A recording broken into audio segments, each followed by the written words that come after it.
everybody to beautiful Miami and Hard Rock Stadium, site of this year's Capital One Orange Bowl, part, of course, of the college football playoff. A neutral site showdown where neither team has the home field edge. It's the Oregon Ducks against the defending national champion, Indiana Hoosiers. Great to have Holly Rowe join us reporting from the sidelines. Holly? I caught up with the Oregon head coach before the game. Coach is using a great motivational tactic in the locker room with his team. He told me this is the best game outside of the playoffs in this postseason. I am challenging our guys to put on a show for our fans. They want to make sure people know we will be in the playoff next year, and that motivation all starts here today with a terrific top 25 matchup. Guys? All right, thanks, Holly. Good stuff. Fields it inside the 5-yard line. Stop at the 22. That's pretty solid coverage there. The Hoosiers offense comes on the field first today. And welcome to Miami's Hard Rock Stadium for this year's edition of the Orange Bowl. Just to say that name, Joel, just brings back so many memories. So much college football history has taken place down here in South Florida. And for a couple of guys that went to Colorado, certainly a lot of history. And yes, that was definitely a clip. So Colorado wins that national championship. But here in this edition of the Orange Bowl, I got to tell you, I am so excited to see these two teams play. What great... Look out, he's got space ahead. To get him down, but that's a nice play. Moves the ball to the 33. That is way too easy. This defense has got to adjust on first down. You've got to get up there and stop the run. If you can just hand the football off on first down and get first downs, it's going to be a long day for the defense. This line getting set up. It's a first down play.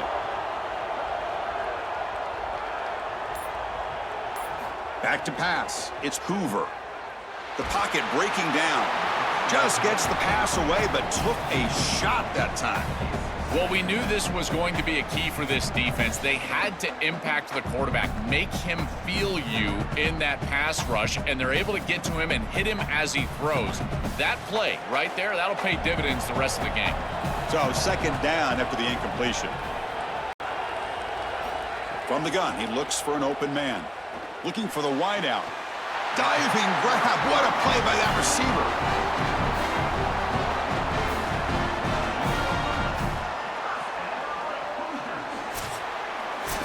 Getting set for the second quarter here. Both offenses searching for a spark. They didn't do much in the first quarter at all.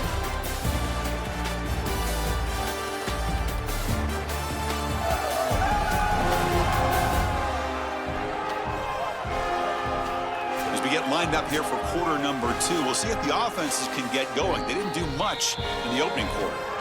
And now the Hoosiers will spend their first timeout. They have 2 more to work with before halftime.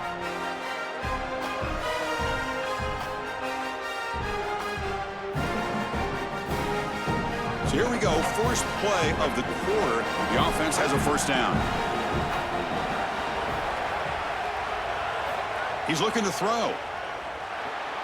Receiver makes the grab. A solid 8-yard gain brings up a 2nd and 2.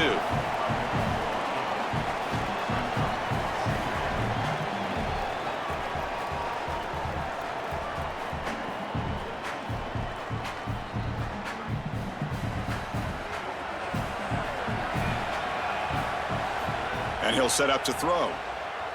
Looking for his big tight end. Finds a man open on the right side downfield. Now a timeout taken by Indiana. That's their second. They still have 1 more in their pocket for the rest of the half. Boy, you can see the great connection this tight end and quarterback have. And I got to tell you, a great tight end, it's like a warm blanket for a quarterback. Their matchup is always so favorable. It's a big target. They can run, soft hands. And if you've got one, target him. And they're doing that here on the corner route. Beautiful job. Timeout taken by the Hoosiers. That's their 3rd and final. And that's all they've got remaining here in the first half. This is one of the advantages of playing zone defense is that the eyes of the defender are all over the quarterback. So even though it looks like a completion, he's able to break on the football, create contact to knock it loose. To throw, it's Hoover. Oh, the pocket collapsing. Slides down to avoid the tackle. Smart to get down right there and avoid the big hit. He's able to get what he can get, and he gets down. Now you just live to play another down.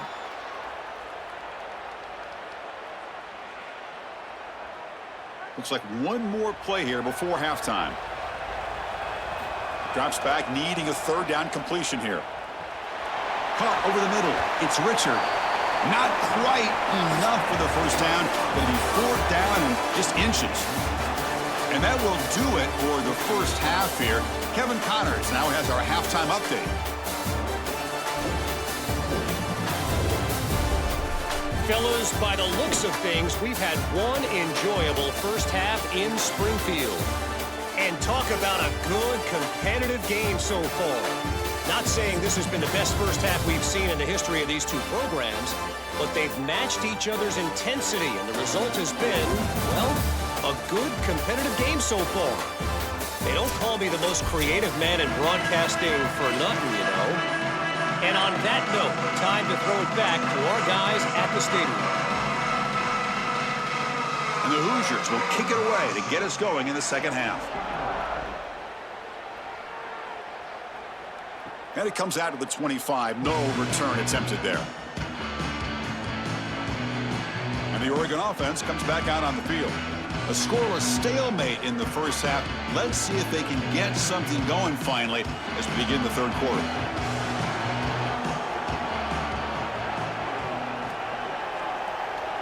They're going to the air in the first play.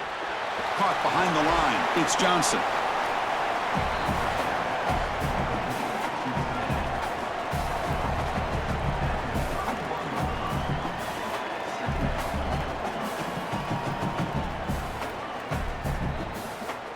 Offense in a good spot here on 2nd and 4 after the 6-yard completion. They'll run it here. That's a nice tackle there by the senior. Chris, this is a great example of how to defend the RPO from a defensive perspective. Number one, your secondary player has to stay home and defend the pass. Then you've got to get off blocks up front and win your one-on-ones. If you can do that as a front seven, you can stop the run without the help of that secondary, and you can shut down the RPO. We've reached the end of 3 in this defensive stalemate. The stats showing how much these offenses have struggled so far.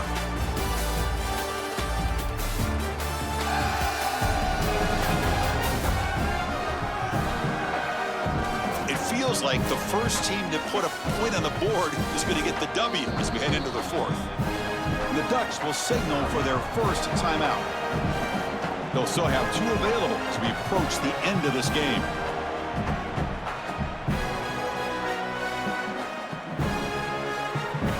First play of the quarter is a crucial one. Offense trying to convert this third down.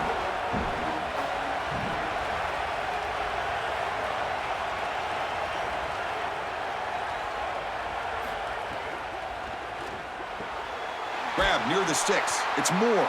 Good enough for first down yardage. They bring him down, but the junior quarterback showing off the cannon. Well, that's a nice pickup, and I love stopping the clock. Now a couple more of those get you into field goal range. The Ducks will have 1st and 10 here. Looking downfield. It's Moore. Throws to the tight end. Wide open downfield. Not much after the catch, but it is good enough for a first down. That is a perfect start to this drive for this quarterback. He's 3 for 3, and now he needs to start locating those wide receivers that are down the field. Find the seams in this defense and push it into scoring territory. A new set of downs after that completion. Oh, he can't connect with the wideout that time. Incomplete. Timeout taken by the offense now. 23 seconds on the clock. Just not quite on the same page. There are some days you get to the park and it's just not working, and this is just an incompletion that I can't explain. Offense lines up for a 2nd down play off the incompletion. Drops back from the shotgun, looking for an open man. Finds his man. It's Davison. Tackled quickly after the catch. He'll be short of the marker. And a timeout taken by the offense to stop the clock with 12 seconds remaining.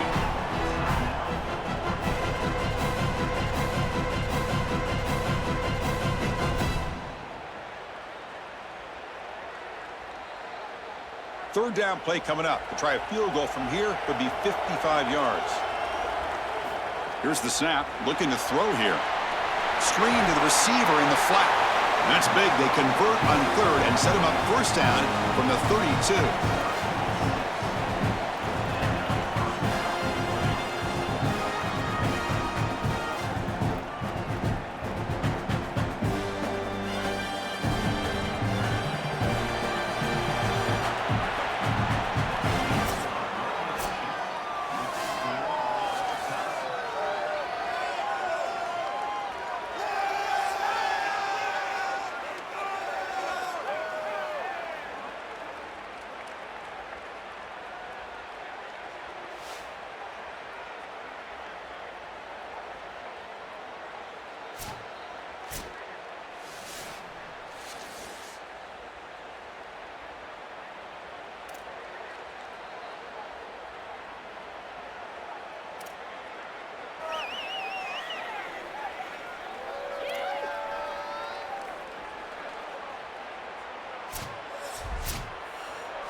So here comes our first play of overtime.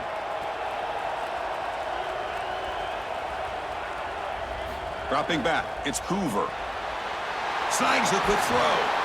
He's stopped, but he gets a first down.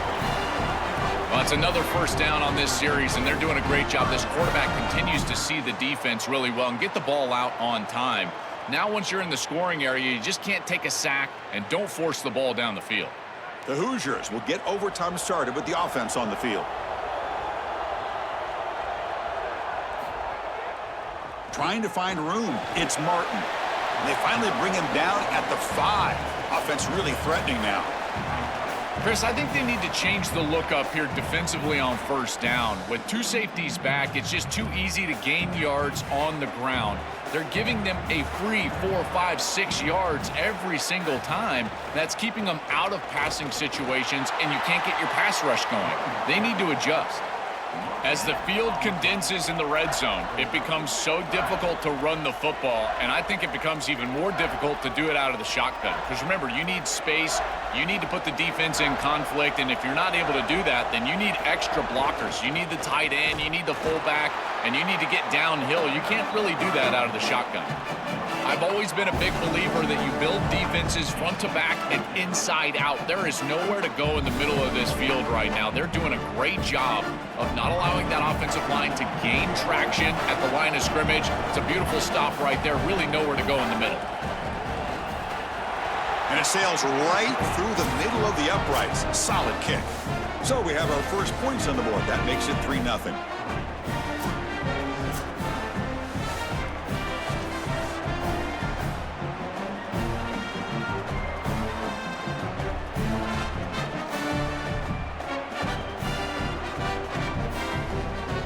Here we go. A touchdown wins the game here, needing at least a field goal to keep things going.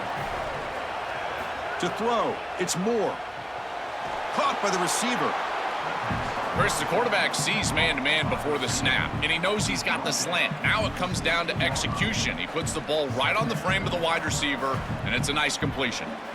A lot of options here on second and short. Will they take a shot or try to pick up the first down? In the red area, it's Davison. They've got him in the backfield, nowhere to run. They'll lose a yard on the play. This is exactly what pops up on film in preparing for this defense. His recognition, getting into the backfield, stopping plays before they ever get started. Look how fast he recognizes what's going on and then his instincts to go make the tackle. Caught near the sticks. It's Johnson. Tackle is made at the 8-yard line. It'll be first and goal right there. Chris, I'm a big believer that the most important target you can have in the red zone is a big tight end because he can occupy the middle of the field. That creates one-on-ones on the outside. You can also utilize him as a blocker if you want to run it. Here, you're completing the ball to the tight end, and he's setting you up with first and goal. Again, these tight ends, invaluable in the red zone. They make the tackle there, but a penalty marker is on the field. Let's see what that's about.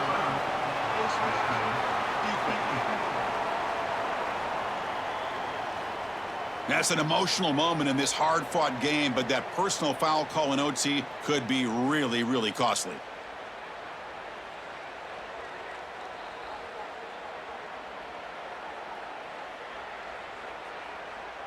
So first and goal here. Can they punch it in and win the football game? And they're trying to punch it in here. Defense stuffing the runner. Ball still spotted at the 2-yard line. Man, this is tough sledding down here when you get into these goal-to-go situations, continuing to try to run the football. It is about movement and leverage. This offensive line has got to get low. They got to keep those legs moving, and these running backs, I tell you what, get behind your pads and get physical. On second and goal, they hand it to him again.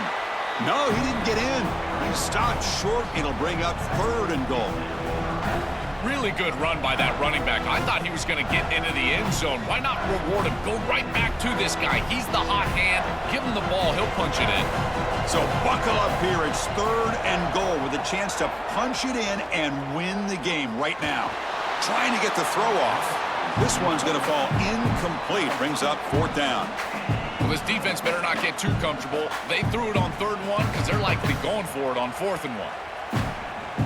So here it is, a pressure moment. The field goal team on the field, a lot riding on this kick. And now the defense will spend a timeout to talk strategy here before this crucial play coming up.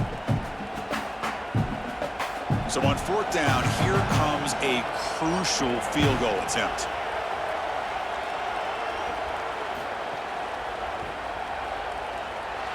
And it's good. He coolly handles the chip shot, and so we head to another overtime.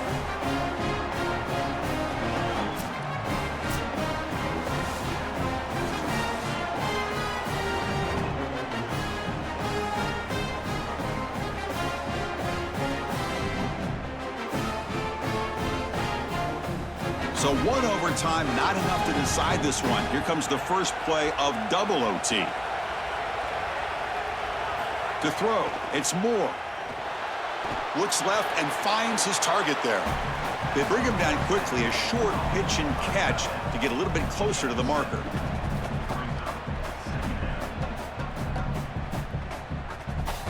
So the completion yields 7 yards. Solid gain to set up 2nd and 3. From the shotgun, drops back. Catch made on the right side. They go in front here in the second overtime.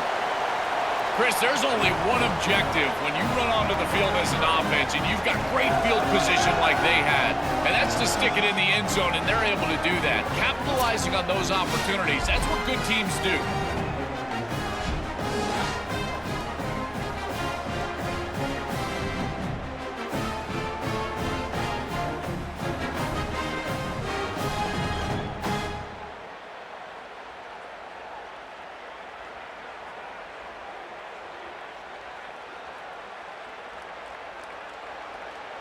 So they score the touchdown. Now by rule, they must go for 2 here in second overtime. And the back now goes in motion. Quarterback looking to connect with the receiver here. And he's in there. The conversion is good. Great execution, and it pushes the lead to 8.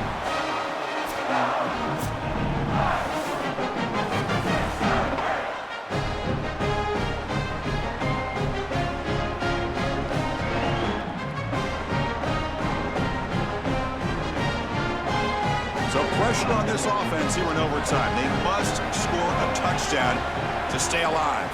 On 1st and 10, looking to throw. Just trying to get rid of it. And he'll just throw that one away to avoid what would have been a sack.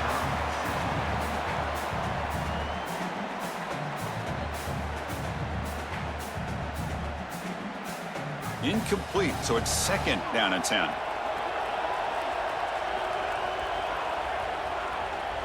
Back to pass. It's Hoover. Fires it on the move. Looked over the middle, but it's incomplete. This group is just not on the same page right now. The timing, something about this offense seems off, and clearly the quarterback is feeling that. So a challenging 3rd down play. They need a 1st down or a touchdown to keep this game going. Out of the gun now on 3rd down. Catch made on the right side. That's a big gain. Stop quickly after the catch, but it's first and goal now at the 7.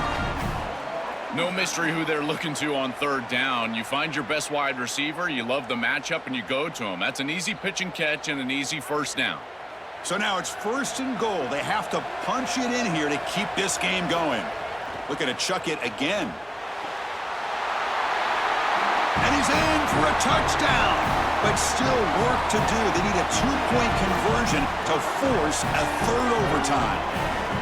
Well, they knew they needed to punch it in the end zone, but here, this is the biggest snap of the game right here. Have to get into the end zone for this 2-point conversion. It's your best play. It's your best player. As an offensive coordinator, you've got to be ready for this moment. This is the best play call that you've got on the sheet.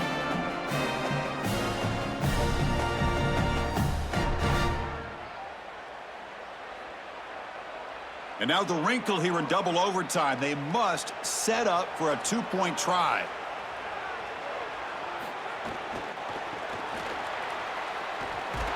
And no, he doesn't get in. They've stopped it to win the game in double overtime.